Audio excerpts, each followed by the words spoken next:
आदाब। आदाब जनाब, आदाब। कैसे हैं आप? कैसे हैं सर? बहुत दिनों के बाद। बहुत दिनों के बाद, बहुत दिनों के बाद। And You look so young. I am just happy actually, so I think may be because of that. Okay, तो रईस भाई, मुझे ये पता चला है कि आप करीबन 3-4 बजे तक आप सोते हैं। जो कौम की और जो जनता की जो आप जो खिदमत कर रहे हैं, वो Hmm. बहुत ही बेशकीमती है। तो क्या what what drives you to do what you do? What drives me, I think, the pain that I see around me. These are very testing times.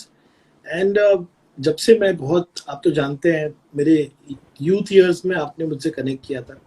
हमेशा से एक कुड़हन सी है कि पूरी दुनिया को अगर हम देखें तो वहाँ पे माहौल बहुत अलग है, और हिंदुस्तान में हमारे पास इतना टैलेंट होने के बाद भी हम लोग उतनी तरक्की नहीं कर पा रहे हैं जितनी हम डिजर्व करते हैं। तो उस मुझे हमेशा से लगता था कि कैसे हम लोग as a community, as a nation आगे बढ़े, कैसे हम लोग जिसको कहते हैं हैप्पीनेस जो है, हम हमारे मुल्क में लाए। तो दैट ड्राइव्स मी। और उस मैंने ग्रास रूट पे बहुत काम किया है, गरीबी बहुत देखी है।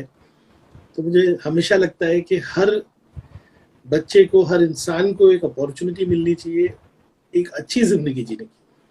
That okay, drives me. Okay Rais भाई, थोड़ा सा आपको आपको ऊपर करना होगा। हाँ, यस, थोड़ा यस। सा, that's it, that's it, you have to that is guide perfect. Me. नहीं या नहीं, it's perfect, I am there for you.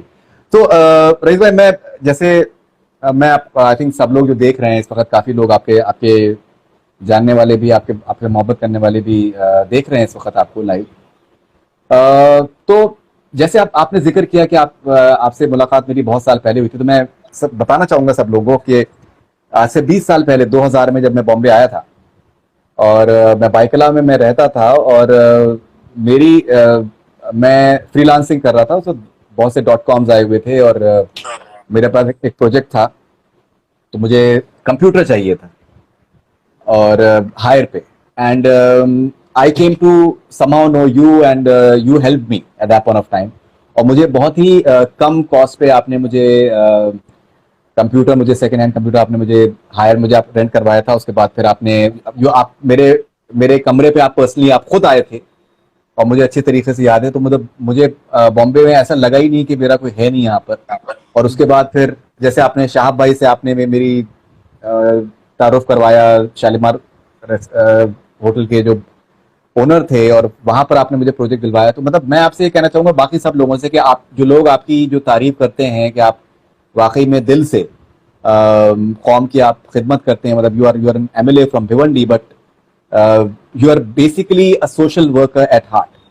And that is something जो कि मैंने पर्सनली मैंने एक्सपीरियंस किया हुआ है। और मैंने आपसे शायद कभी पहले कहा नहीं, लेकिन मैं आपका शुक्रिया अदा करना चाहूंगा that you help me in the early stages of my life in Bombay. So I'm very grateful to you. और फरीदुन, मैं आपसे कहूंगा, जब पहली बार आपको मैंने देखा तो मुझे ऐसा लगा कि हाँ, ये मेरा दोस्त है। और मुझे ऐसा लगा कि जो आपका बैकग्राउंड था, उस वक्त की आपकी शायरी, तो मुझे लगा कि यार इस बंदे को कैसे भी हैंड होल्ड करना चाहिए ताकि वो मुंबई में एस्टैब्लिश हो, और कभी आपको ये नहीं लगे कि आप मुंबई में आके, मुंबई में आपको कोई सपोर्ट नहीं मिला। And more than anything else, it was not a help, it you deserved it. जो आपकी मैंने, थैंक यू शायरियां वेरी मच। उस वक्त की, तो हेल्प जैसी कोई चीज नहीं होती। होता यह है कि हमको कैसे एक दूसरे को सपोर्ट करना रहता है। सपोर्ट होता है, राइट, हेल्प नहीं होती। नहीं, थैंक यू वेरी मच। नहीं, लेकिन एक जो चीज मैंने काफी लोगों से मैंने आपके बारे में सुनी है कि आप जो एक इम्पैथी का फैक्टर आपके अंदर है। जैसे आपने कहा कि आपको एक ये चीज सताती है कि हिंदुस्तान के लोग आगे क्यों नहीं आ पा रहे, और मतलब क्यों उतना एक मकाम नहीं हो पा रहा है। जो एक एम्पैथी का फैक्टर आपके अंदर है, ये एम्पैथी का फैक्टर आपको आपको क्या लगता है, कहाँ से आया आपके अंदर? मुझे लगता है कहीं ना कहीं अपनी मदर से आया हुआ है। मेरी अम्मी हम्म, आप ही की तरह उर्दू की बहुत ही उर्दू चाहने वाली हैं। तो हम्म, जब मैं मेरी बिल्डिंग में देखता था तो मेरी मम्मी सबको हेल्प करती थी। एक ऐसा माहौल हम्म, रहता था कि कुछ भी है तो आप मेरी मदर के पास आ सकते हो। तो वो हम्म, एक चीज थी। दूसरा कि अल्लाह ताला ने थोड़ा एक्सपोजर दिया, मुझे मौका मिला कि मैं एक अच्छी कॉलेज में पढ़ूं या अच्छे लोगों से मिलूं। तो तब मुझे हम्म, लगता था कि लोग एक दूसरे की मदद नहीं करते। आप अगर थोड़ा हम्म, अपनी सोसाइटी के अंदर आगे बढ़ जाते हो तो आप डिस्कनेक्ट हो जाते हो। आप फिर अमीर हो जाते हो, आप फेमस हो जाते हो। तो एक जरूरत हर किसी को है हैंड होल्डिंग की, सपोर्ट की, गाइडेंस की। वो हमारी सोसाइटी में नहीं है। तो मुझे बचपन से ऐसा लगता था कि कहीं ना कहीं मैं सबको हेल्प करूं। तो वो एक इंस्टिंक्ट आगे बढ़ा आगे बढ़ा। प्रोफेशनल लाइफ में सेटल नहीं हो पाया क्योंकि हमेशा दिल लगा रहता था कि कैसे मैं फिर से समाज में जाऊं, फिर से सोशल वर्क करूं। आप बहुत कम लोगों को जानते हैं कि मैं 2002 से लेकर 7 तक मैं दुबई चला गया था। आपसे मिलने के बाद, सफा स्कूल एस्टैब्लिश होने के बाद मैं दुबई से मेल्स लिखा करता था, सोशल वर्क एनजीओ के लिए ट्रांसलेशन करता था, और मेरा मन कहीं ना कहीं मुंबई में रहता था। तो ये जो एम्पैथी आप कह रहे हैं ना, वो अपने पेरेंट्स से ही इंसान को मिलती है, अपने आजू बाजू से मिलती है। सही बात। तो मुझे लगता है मेरे पेरेंट्स और मेरी अम्मी का बहुत बड़ा हाथ है इसमें। नहीं माशाल्लाह। और आप बात कर रहे हैं कि आपकी वालदा एजुकेशन से आप जुड़ी हुई थी, और आप खुद भी काफ़ी एजुकेशन सोसाइटीज़ के साथ में आप शुरू से आप जुड़े हुए हैं। तो कुछ अगर आप प्लीज़ बताना चाहेंगे कि दैट एजुकेशन के साथ में जो आपका एक जो जुड़ाव आपका रहा है जिस तरीके से। फरीदुन, मुझे इस बात का अफसोस लगता है कि इतने साल आज़ादी के बाद भी बच्चे को जो तालीम मिलने वाली है वो उसका फाइनेंशियल स्टेटस तय करता है।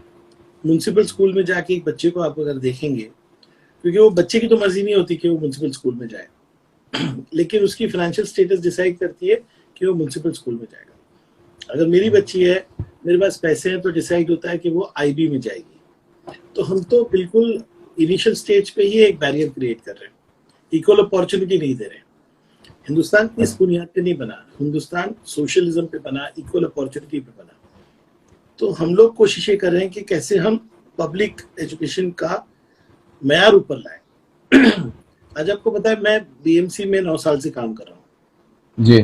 पब्लिक फंड में से 55,000 रुपया एक साल का एक बच्चे के ऊपर स्पेंड होता है, लेकिन वहाँ क्वालिटी नहीं है।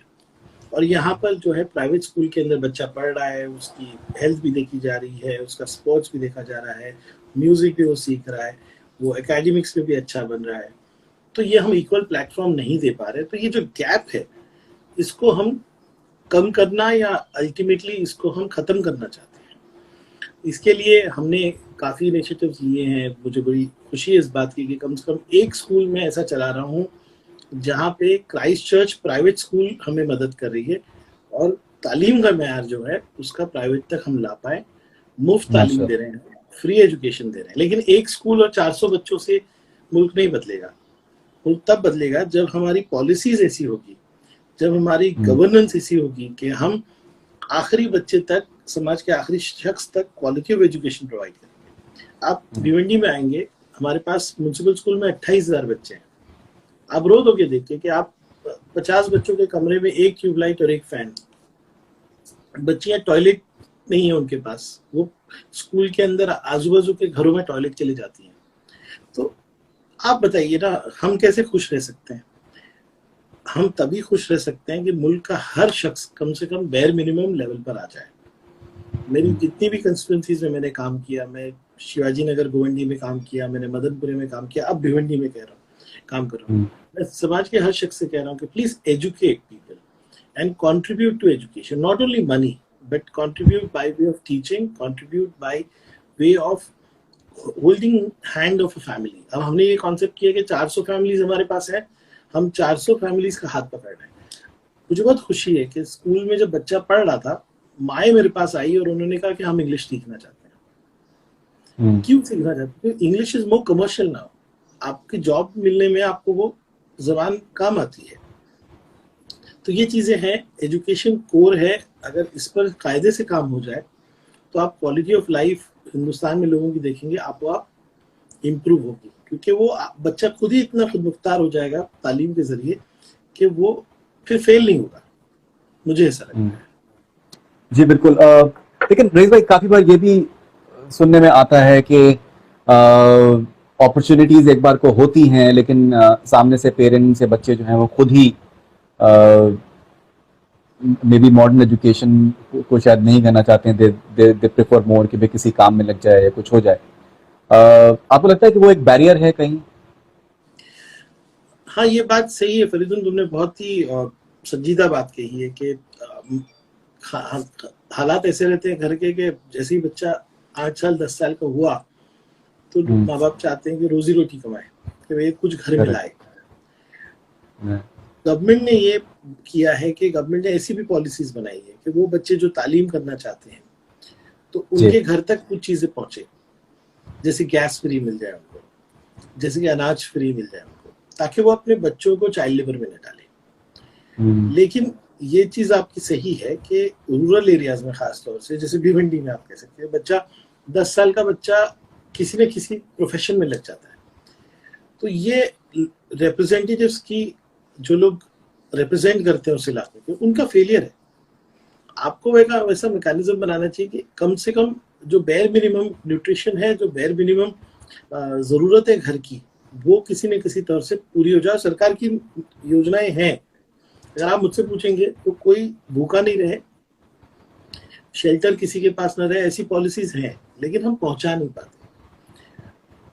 अर्बन एरियाज में ये प्रॉब्लम नहीं है। अर्बन एरियाज में माँ बाप चाहते हैं कि उनके बच्चे अच्छे से अच्छी तालीम पाए, लेकिन आप मुझे बताइए, फर्स्ट जनरेशन है अभी गोवंडी के अंदर जो बच्चा स्कूल में जा रहा है ना, वो उस खानदान का फर्स्ट जनरेशन का बच्चा है जो स्कूल जा रहा है, तो उनके पास गाइडेंस नहीं है।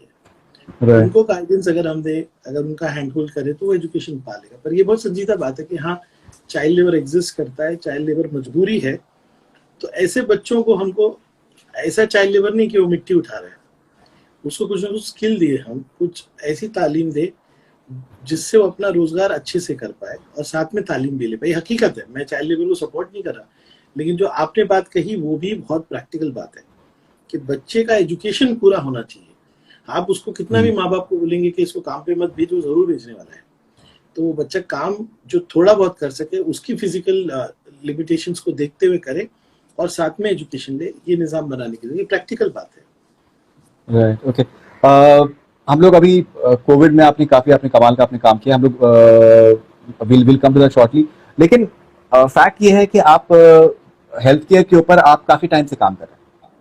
डिस्पेंसरीज आपने बनाई हुई हैं, यू बीन इंस्ट्रूमेंटल बीएमसी में भी आप जब आप थे।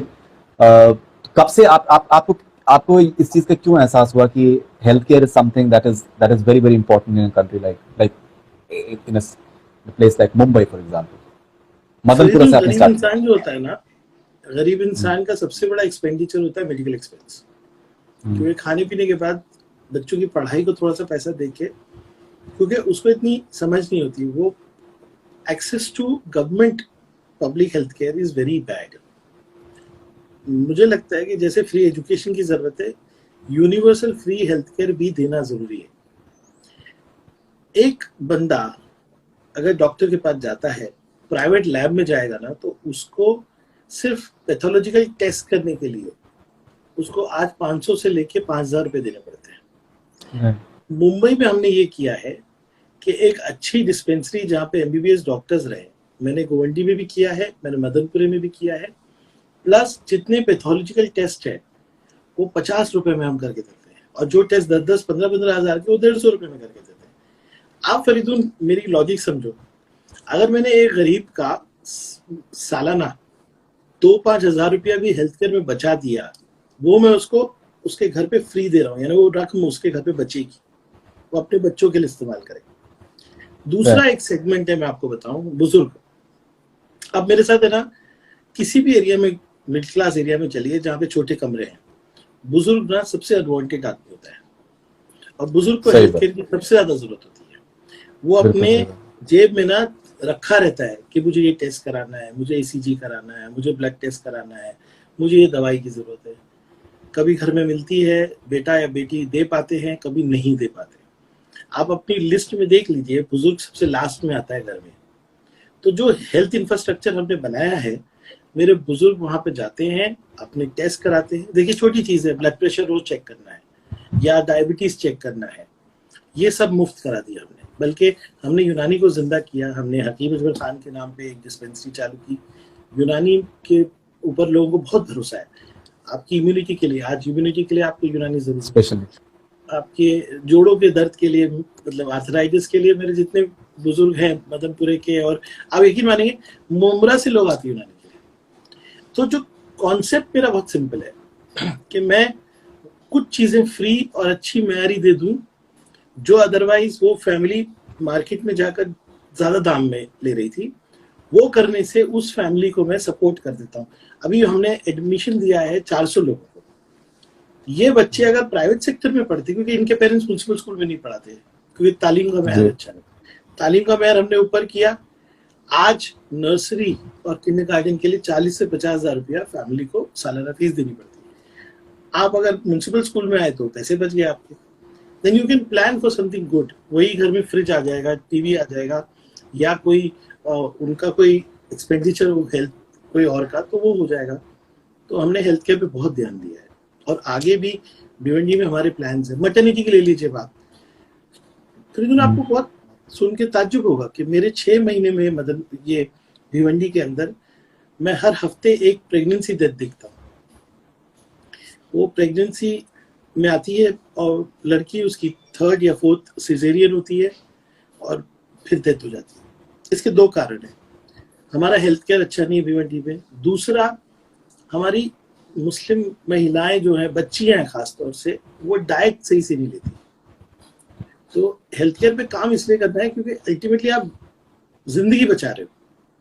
मतलब इतना काम किया हुआ है कि मैल न्यूट्रिशन से लेके हर सब्जेक्ट पे काम किया हुआ है उसमें। तो जब आपने ये खैर आपको आई थिंक वक्त भी कम ही था बिकॉज कुछ महीने ही हुए हैं एंड लेकिन how prepared were you for Covid in Bhiwandi? तो कोविड सोचा नहीं था सर, बिल्कुल सोचा नहीं था कि ऐसा कोई इन्फेक्शन होगा या ऐसा कोई वायरस होगा जो पूरे मुल्क को बंद कर देगा, पूरे देश को बंद कर देगा, दुनिया को बंद कर देगा। हेल्थ डेफिसिट इंडिया में बहुत बड़ा है।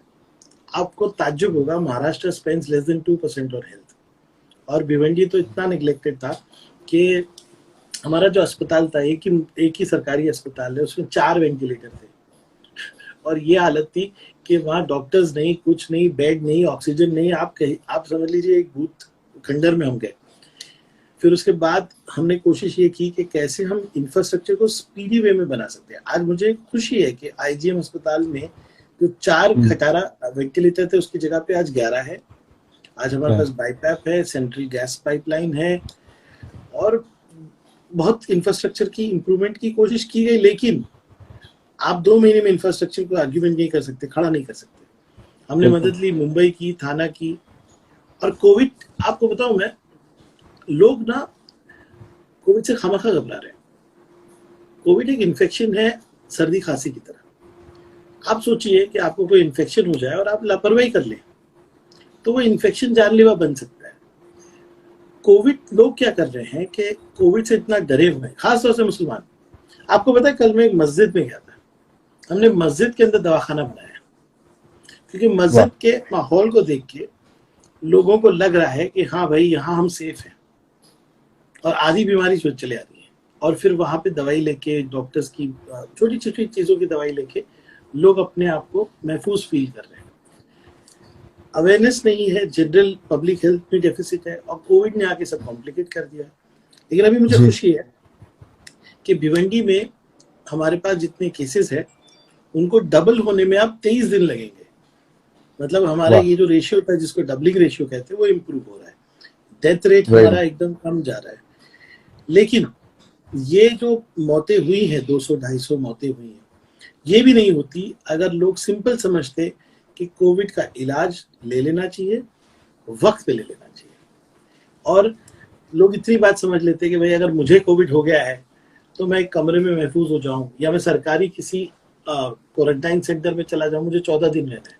14 दिन कोई बड़ी बात नहीं रहती। तो कोविड के लिए प्रिपेयर्ड तो नहीं थे, बिल्कुल प्रिपेयर्ड नहीं थे। और कोविड ने बहुत कुछ सिखाया, हमारी कमजोरियों को एक्सपोज किया, सरकार की कमजोरियों को एक्सपोज किया। और अब भी अगर सरकार नहीं समझी कि आपको हेल्थ केयर में इन्वेस्ट करना है तो आगे चल के और बर्बादी है। लेकिन अभी सरकार समझ गई। राइट। और आप आईसीयू में भी आप गए पीपी गियर पहन के, तो आपको डर नहीं लगता? डर इतना लगा, चला तो गया, फिर रात भर घर जाने डर लग रहा था। क्यों? क्योंकि घर में एक फैमिली है। तो मैं रात भर 2 बजे 3 बजे तक मैं ड्राइव कर रहा था कि यार घर जाऊंगा कहीं इन्फेक्शन ना हो जाए। गया क्यों, ये सबसे पहला सवाल है। आईजीएम अस्पताल में डॉक्टर काम करने से डर रहे थे कि उनका एक्सपोजर पेशेंट के साथ बहुत हो रहा है, डॉक्टर भाग रहे थे, हमारे 11 डॉक्टर भाग गए और लोग काम करने नहीं आ रहे थे। तो अगर मैं पीपीई सूट पहन के अंदर जाता हूँ, लोगों से इंटरेक्ट करता हूँ और लोग देखते हैं कि सब कुछ नॉर्मल है, उसके बाद डॉक्टर्स वापस आए और हमारे फ्रंटलाइन वर्कर्स है। मुझे बताइए, मैंने 2 घंटा पीपीई सूट पहना ना फरीदून, ऊपर से लेके नीचे तक मैं पसीना पसीना हो गया, इतना तकलीफ हुई क्योंकि सांस नहीं ले पा रहा था, बॉडी बिल्कुल, इतना तकलीफ हो रही थी। तब मुझे पता चला बेचारे डॉक्टर्स पीपी सूट चेंज करने से बचने से अंदर डाइपर्स पहन के रहते हैं ताकि वो 8 घंटा कवर कर सके। बताइए आज की तारीख में कौन शख्स ये करेगा? डॉक्टर्स 40-50 हजार रुपए की तनख्वाह के लिए काम नहीं कर रहे, डॉक्टर अपने मुल्क के लिए काम कर रहे हैं। तो उनको ये दिखाना चाहिए था हमको कि हम आपके साथ हैं। तो मुझे लगा अगर मैं जाऊंगा तो उनको जज्बा आएगा, उससे फायदा भी बहुत है। हाँ, लेकिन डरा बहुत, पहले नहीं डरा, पहले बहुत जज्बा था, उसके बाद बहुत लगा कि फिर मुझे 3 बजे रियलाइज हुआ कि यार जो होना है होना है। मैंने सारे प्रिकॉशंस लिए थे, पीपी सूट पहना था, मैंने कोई चीज छुई नहीं और ये एयरबॉर्न नहीं है, तो फिर मैं कंफर्टेबल हो गया और मैं घर गया। राइट। तो अभी आपको लगता है कि 3 महीने से ये सब कोविड का ये पूरा माहौल है, तो अभी लोगों में अवेयरनेस आपको लगता है कुछ बड़ी है and people are more cooperative? कल मैं कम्युनिटी में था, डेफिनेटली बड़ी है। उसके अलग अलग कारण है। मैं भिवंडी की अगर बात करूं तो उसके कारण है कि मदरसों में और मस्जिदों में जो हमने ट्रीटमेंट चालू किया। दूसरा, बहुत सारे अवेयरनेस वीडियोस हमने किए। मैं खुद डोर टू डोर गया और हमने अभी 1 रुपी क्लिनिक के जरिए आज भी गैबी नगर में, आप इंटरव्यू के लिए आज मैं भिवंडी नहीं गया, लेकिन आज भी गैबी नगर में डोर टू डोर कैंपेन चालू है। यानी हम एक फैमिली के पास जाते हैं, उनका फीवर चेक करते हैं, हम उनका ऑक्सीजन लेवल चेक करते हैं, हम एक जनरल इंस्पेक्शन करते हैं कि भाई इस फैमिली में कहीं कोई ऐसा तो शख्स नहीं जिसको कोविड है। फिर काउंसलिंग करते हैं, छोटी मोटी बीमारी हो तो दवा देते हैं और साथ ही में हमारी वैन चलती है। अगर कोई कोविड पेशेंट है, कल हमें पूरी एक फैमिली कोविड मिली, इमीडिएटली हम नीचे लाते हैं, उनको वैन में बिठाते हैं, वहीं उनका इंस्टेंट कोविड टेस्ट करते हैं जिसमें 15 मिनट में रिजल्ट आ जाता है। वाह। तो awareness is there, but that was a hard thing. Awareness नहीं था, लेकिन अभी इस वक्त मुझे लगता है 70% कोऑपरेशन है। अभी भी 30% लोग जो है ना, वो लोग डर रहे हैं, लेकिन I am sure this week things will change. That's wonderful. Okay, and so Rais भाई, आप क्या मैसेज देना चाहेंगे लोगों को? अभी बकरीद आने वाली है, तो कैसे बकरीद को मनाना चाहिए लोगों को? देखिए, इस वक्त हम सबको बहुत ही जिम्मेदारी से एक जिम्मेदार शहरी का रोल प्ले करना है। बकरीद हमारा एक ऐसा मजहबी फराइज है जिसको हमको निभाना है। लेकिन अगर मैं अपने आप को पुराने तरीके से रखूं कि भाई मैं मंडी में गया, मैंने बकरे देखे, ये बकरे को हाथ लगाया, वो बकरे को हाथ लगाया और कौन सा बकरा अच्छा है, उसको थोड़ा पत्ता भी खिला दिया और फिर मैं घर बकरे को लेके आया, ये नहीं हो पाएगा। सरकार एक एसओपी बनाएगी, आप बकरीद मनाएंगे बहुत ही खामोशी से, जिम्मेदारी के साथ। आप अगर मंडी में जाएंगे तो आप वहां जाके इंटरैक्ट नहीं करेंगे, आप फेस मास्क पहनेंगे, सैनिटाइजेशन करेंगे। हम ट्रेडर्स को भी कहेंगे कि उनको सैनिटाइज कैसा करना है, वो पार्ट हम देख लेंगे, लेकिन आप अपनी जिम्मेदारी, क्योंकि आप अपने आप को प्रोटेक्ट करना है, आपको अपनी जिंदगी को प्रोटेक्ट करने की जिम्मेदारी है अपने आप पे। और बहुत नौजवानों को कहता हूँ कि आप तो बहुत अच्छे हो, सेहतमंद हो, घर के बुजुर्गों की सोचो, बच्चों की सोचो, बीमारों की सोचो। तो आप खाली ये करें कि आप लिमिटेड इंटरेक्शन रखें और अगर बकरा ला रहे हैं उसको सैनिटाइज करके रखें, लिमिटेड पीरियड के लिए रखें। मंडी में तो 1 घंटे से ज्यादा जाइए ही मत, और बकरा देख के खरीदे, खाली छू के वो कैसा है वो सब मत कीजिए। मिनिमम चीजें करें, खामोशी से करें। बहुत सारे मजहबों ने अपनी बहुत बड़े त्योहार या तो नहीं मनाए हैं या तो बहुत सादगी से, बहुत ही जिम्मेदारी से निभाए। तो आपने अच्छा किया फरीदुन भाई, आपके जरिए मैं हर नौजवान से कहूँगा कि ये शौक नहीं है, ये जिम्मेदारी है, और जिम्मेदारी आप बिल्कुल बहुत अच्छे तरीके से निभाओगे। बिल्कुल आप नहीं करोगे कि जिसकी वजह से आपके घर के बुजुर्ग या बीमार को कोई तकलीफ पहुंचे। तो आपके जरिए मैसेज में देना चाहूंगा, लेकिन अभी भी मैं सरकार ने निर्णय नहीं लिया है, अभी तक ये डिसीजन नहीं हुआ है कि बकरा ईद मनाई जाएगी कि नहीं।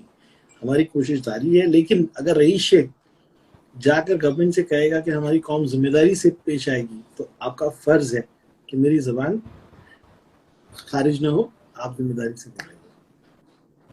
बिल्कुल सही बात है। एंड सुरेश भाई, आप आपका नाम टॉप 10 कॉर्पोरेटर्स में आपका आया था, मिड डे ने अपनी खबर में निकाला था। तो हम क्या as an MLA you been doing some phenomenal work, आप you are a very popular figure.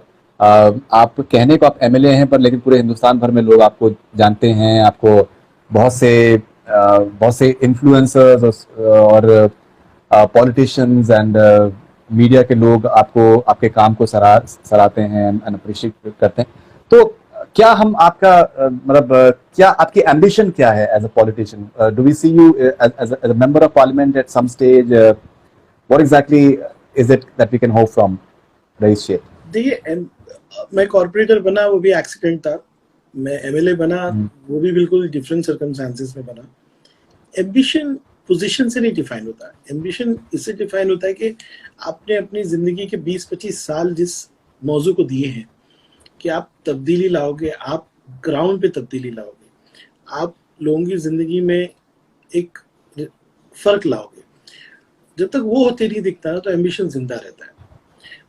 Position सिर्फ इसलिए होती है कि आप उस मकसद को एक्सपेडाइट कर सकते हो। अगर मैं एज ए सोशल वर्कर काम करूं तो मैं इतना कुछ नहीं कर पाऊंगा, लेकिन अगर as a member of legislative assembly MLA काम करूंगा तो बहुत सारे मेरे जो विजन है, मिशन है, उनको मैं एक्सपेडाइट कर सकता हूँ। मेंबर ऑफ पार्लियामेंट को मैं वहां रहना चाहूंगा जहां मैं सोशलिस्ट पॉलिसीज को एक्सपेडाइट कर सकूं और इम्प्लीमेंट कर सकूं। मैं वहां उस पोजीशन पे रहना चाहूंगा कि जहां से मैं इंश्योर कर सकूं कि जो पुअरेस्ट ऑफ पुअर है उन लोगों को इतनी अपॉर्चुनिटी मिले कि वो एक अच्छी जिंदगी जी सके। इसीलिए आप देखिए कि एम्बिशन मैंने कभी नहीं बनाया कि मैं एमएलए बनूंगा, मैंने काम किया। तकदीर बहुत बड़ी चीज है फरीदू, मैंने देखा कि अल्लाह ताला ने हर वक्त रिवॉर्ड दिया। और जैसे शाह भाई को यहाँ याद करूंगा, शाह भाई कहा करते थे कि अल्लाह जिससे जो काम लेना चाहता है उसकी तरबियत वैसे कर देता है। तो ये तो तरबियत का वक्त है कि अल्लाह सिखा रहा है कि काम कैसे करना। बट आई फील यस कि people who think about the poor should be in position to decide. हम ऐसे फैसले कर सके जिससे लोगों को फर्क पहुंचे। और ये जो बड़ी कैपिटलिस्ट दुनिया बन गई है ना, वहां पे गरीबों के बारे में सोचने वाले और कम हो गए। नहीं, एब्सोल्युटली, बिल्कुल सही कह रहे हैं। रईस भाई, मैं क्विकली देखता हूँ कुछ अगर सवाल मैं ले पाऊँ। आप काफी लोग इस वक्त देख रहे हैं। कैफू खान आपको किंग ऑफ भिवंडी बुला रहे हैं।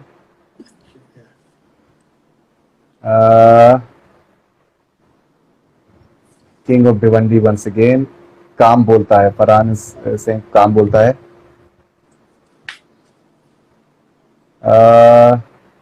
Rise with Raees hashtag Riyaz Singh, अस्सलाम वालेकुम sir.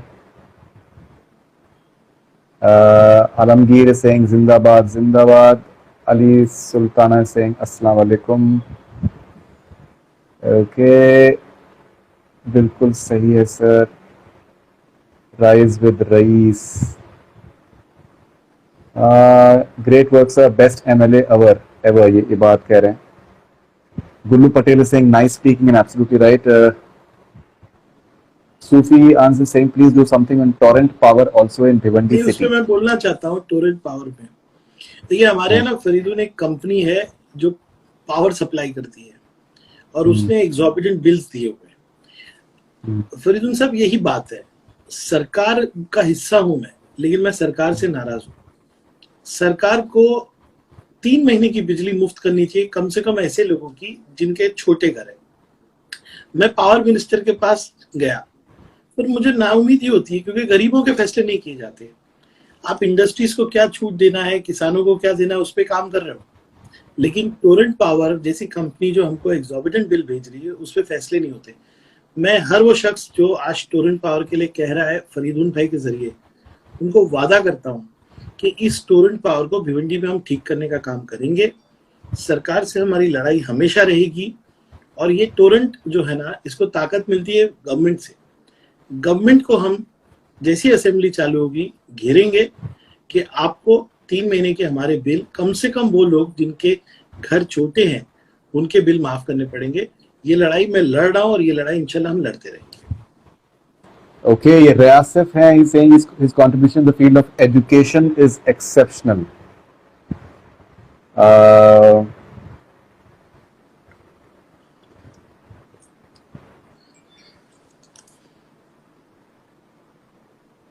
Celine Suhasini is saying, I have a friend who tries to help these children with English and music classes free of charge. They don't come unless there is some monetary offerings.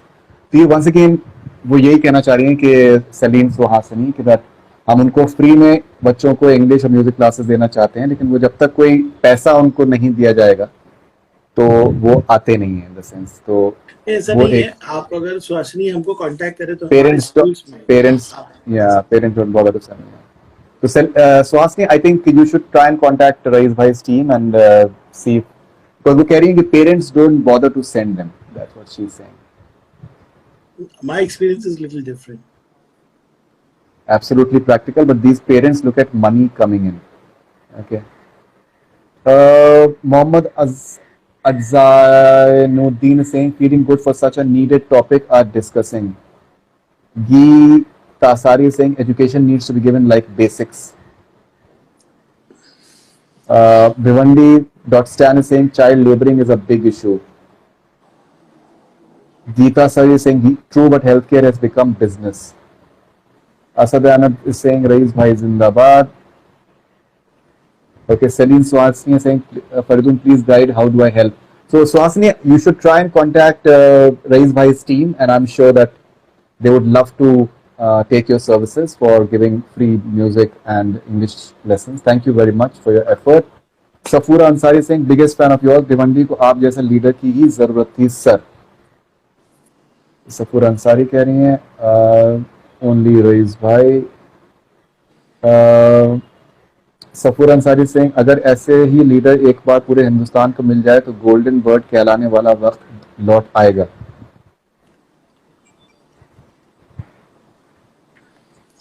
Ashraf Khan Singh, I can't believe favourite MLA live with my Fareedun. Kashaf is saying, you are such an inspirational human being for those who are just sitting on the golden chair. नहीं, किसी ने कहा मदनपुरे का भी ख्याल रखो।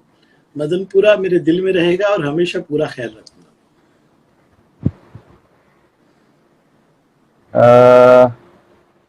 Rasif is saying, yes, CT scan in Bhiwandi as well. He is very correct. We don't have free CT scan.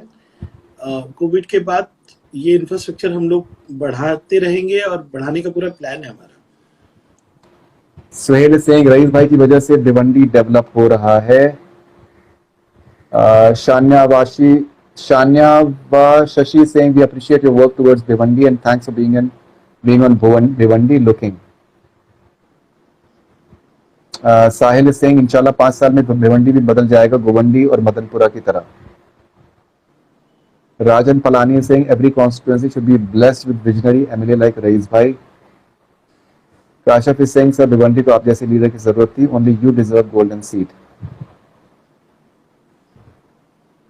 Okay, Raees भाई की कोई नहीं हरा सकता अब भिवंडी से। Suhail. Bhiwandi.stan is saying, Bhiwandi East में काम बहुत अच्छा हो रहा है। सुहेल is saying, रईस भाई को इंशाल्लाह MP बनाएंगे अब।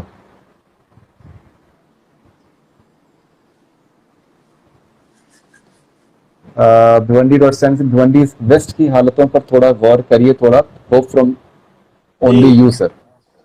फरीदुल, इंशाल्लाह वेस्ट पे भी काम करेंगे, हमारी टीम वहां तैयार है। वहां बहुत तकलीफें हैं, मुझे मालूम है, नहीं इंशाल्लाह वेस्ट में भी हम काम करेंगे। Okay, Buram Kiran saying, thank you for visiting Kamat Ghar. या कल ही मैं वहां था डोर टू डोर यार। Bhiwandi.stan is saying, Shanti Nagar में मिली family. I don't know what they're saying.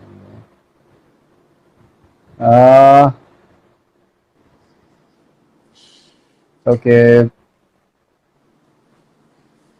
Mister Abid Singh, MLA बनकर हम पर बहुत बड़ा एहसान किया है आपने। नहीं, ऐसी कभी आपने मुझे चुना, ये आपका एहसान है। So once again, power bill, a lot of people they're having issues with that. They're saying it again and नहीं, again. I know Faridun, that's the biggest issue there. Yeah, I think the whole Mumbai is torrent वाले bill बहुत ज़्यादा charge कर रहे हैं, इस पे कुछ ध्यान दीजिए। Best leader Bhavan Bhiwandi, Torrent Power bill sir, अगर आप Torrent okay, one man show, Ibrahim from Kano Nigeria, good morning. Yeah, so torrent power is something that Yeah, a lot of people they are saying taking something note about of all torrent that bill. people are saying. Power bill is second issue of. All right, so I think Raiz bhai, there are बहुत सारे Raiz bhai love from Kalyan, so it's wonderful to see कि मतलब लोग इस तरीके से आपसे मोहब्बत कर रहे हैं, and it has brought back such wonderful memories for me as well. और बहुत शुक्रिया Raiz bhai, आपके तासुरात को जान के बहुत ही अच्छा लगा। For giving me this break, वरना मैं आज भी किसी गली में आपको मिलता। मुझे जब सुनील ने कहा कि फरीदून साहब मेरा इंटरव्यू लेने वाले, तो मैं बहुत खुश हुआ। खुश होने के दो रीजन है कि बहुत कम लोग मुझको समझते हैं, उसमें से आप एक हो, और दूसरा कि I am very happy to see that you know, मैं जब मुझे कल रात से मैसेजेस आ रहे हैं कि आप मेरा इंटरव्यू लेने वाले हैं, तो आप इतने मकबूल हो गए, अल्हम्दुलिल्लाह। नहीं सीरियसली, आप मेरे व्हाट्सएप देखेंगे तो जी, अल्लाह आपको बहुत तरक्की दे। थैंक यू वेरी मच, सलामत भी रखे जी। बहुत शुक्रिया। नहीं, बहुत शुक्रिया रईस भाई, and please keep on doing the wonderful work. और आपके मतलब आपके व्यूज को सुन के मतलब ये है कि मुझे I am feeling very energised. I think it's very important कि मतलब हम लोग जो एक प्रिविलेज्ड हैं उनका तो ख्याल हो ही जाता है, लेकिन आई थिंक जो गरीब लोग हैं और जो अंडर प्रिविलेज्ड हैं उनको समझाना और उनको उनका, जैसे आपने हैंड होल्डिंग की आपने बात की, I think that's very very important, and congratulations to you once again and all the best wishes. Thank you very much. Thank you for this interview. Thank you. Love you. Thank you.